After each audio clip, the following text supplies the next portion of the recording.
Hi friends, welcome to my channel. ఈరోజు recipe వచ్చేసరికి చింతపండు పచ్చడి. కావాల్సిన ఇంగ్రీడియంట్స్: ఎండుమిర్చి, చింతపండు, తాలింపు దినుసులు, నూనె, పెద్దుల్లిపాయ, ఉప్పు, ధనియాలు, కొత్తిమీర, కరివేపాకు, జీలకర్ర, చిన్నుల్లిపాయలు. ముందుగా ఒక బాండీ పెట్టుకొని ఎండుమిర్చి కొంచెం ఆయిల్ వేసుకొని వేపుకోవాలి. సిమ్లో పెట్టుకొని వేపుకోవాలి.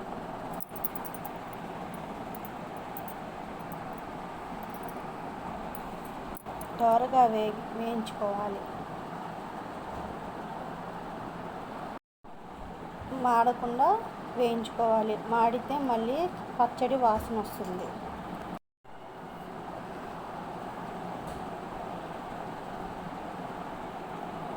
త్వరగా వేగినాక ఒక ప్లేట్లోకి తీసుకొని చల్లార్చుకోవాలి. మొత్తం తీసుకొని చల్లార్చుకోవాలి.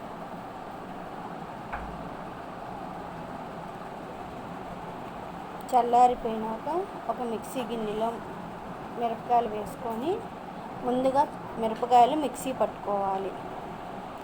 ఎండుమిర్చి మిక్సీ పట్టుకున్నాక చింతపండు అన్ని మిశ్రమాలన్నీ దాంట్లో వేసుకోవాలి. వేసి మిక్సీ పట్టుకోవాలి. కొంచెం అన్ని ఇంగ్రీడియంట్స్ మొత్తం వేసుకొని కొంచెం నీళ్ళు చొక్క వేసుకొని బాగా మెత్తగా మిక్సీ పట్టుకోవాలి. చూడండి ఫ్రెండ్స్ ఎట్లా ఉంది. తర్వాత బాండీ పెట్టి తాలింపు పెట్టుకోవాలి. ఆయిల్ వేసుకొని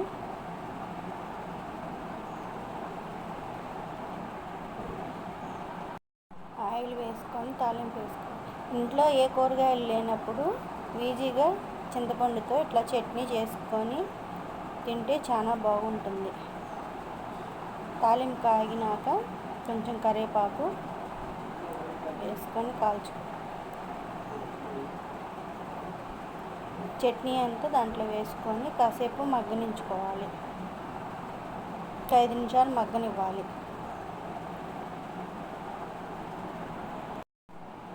ఇట్లా మొత్తం తాలింపులోకి తీసుకోవాలి. కొంచెం సేపు కలదిప్పకుండా నూనె పైకి వచ్చిందాక మగ్గనించుకోవాలి.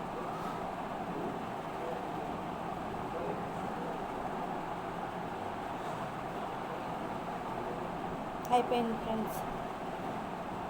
ఇంకొక గిన్నెలోకి ట్రాన్స్ఫర్ చేసుకోవాలి. ఈ వీడియో కనుక మీకు నచ్చినట్టయితే లైక్ చేసి సబ్స్క్రైబ్ చేసుకొని గంట సింబల్ని ప్రెస్ చేయండి. Thank you friends.